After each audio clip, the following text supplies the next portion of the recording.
In my opinion, Kung Fu Panda 2 is one of the best films of all time. It's easily in my top 3 favourite films of all time, along with How to Train Your Dragon 3 and Legend of the Guardians the Owls of Ga'Hoole. And today, 10 years ago, the second Kung Fu Panda was released in Ireland in cinemas today. And that is a hard thing to believe. After thinking about it, I feel there's a big theme that Kung Fu Panda 2 really touches on so beautifully, and that's the theme of acceptance and how to let go of the past. In the second film, Po discovers that he was from a panda village and wants to know what happened to his parents. He doesn't know the answer. He gets flashes of the night his mother left him in the radish basket, but never a clear full memory of what happened that night. We see Shen mess with Po's head and torturing him to the point where he almost kills him with a cannon. The second film really talks about how Po has to accept his true destiny as the Dragon Warrior. If I wanted you dead, I would have left you in that river. Why save me? So you can fulfill your destiny. It's when Po is at the old panda village with the soothsayer. He remembers the traumatizing night of Shen's genocide on the pandas and how he was almost killed. Po is now remembering a terrible, tragic childhood memory that is now beginning to haunt him and makes him question a lot of things. But with the scar now hurting him, it motivates him to master inner peace and let the memories flow. It's when he truly remembers of how his mother set Po on the right path of sacrificing herself for her son to fulfill his true destiny. After Po remembers this moment, he's come to the acceptance that he can't change the past, and he must now accept his true destiny as the Dragon Warrior, as that's who he is today. After Po accepts his destiny, he's almost willing to forgive Lord Shen for what he's done and how he can change his destiny to become a better person. I scarred you for life. See, that's the thing, Shen. Scars heal. I don't care what scars do. You should, Shen.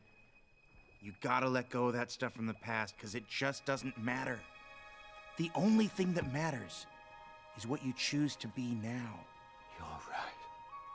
Then I choose this! But Shen refuses to change, as he's still holding on to the past of how he felt about his parents and how that's changed him. That's a scar that Shen is too stubborn to let go. It's because of this scar, Shen tries to use it to mess with Po. Well, here's your answer. Your parents didn't love you. Trying to make Po think his parents didn't love him because that's how Shen felt about his. Lord Shen is a darker mirror of Po, where Po is accepting his destiny of how the past doesn't matter and what only matters is who you choose to be now, whereas Shen is only choosing the past that leads him on this evil, diabolical path.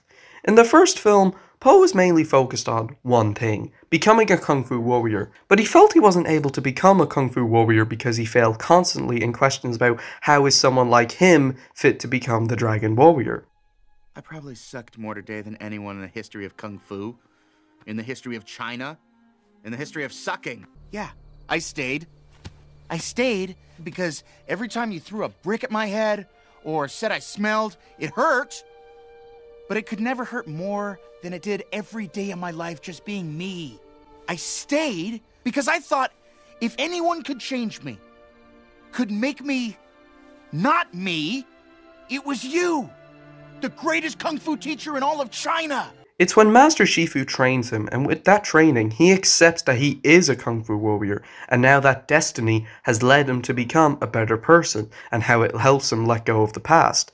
And really, come to think of it, if Po's mother didn't leave him in the radish basket, then Po would never have become the Dragon Warrior. So really, when Shen attacked the village, and when Po's mother rescued him, it all led Po to one big moment, being chosen to be the Dragon Warrior, his true destiny. But hey, that's how I see it. Do you agree with my points, or do you have a different perspective? Feel free to share in the comments below. Stay tuned for my review of Wish Dragon coming up next, and until then, take care guys and skadoosh. Happy 10th anniversary to Kung Fu Panda 2. Well, in some countries at least.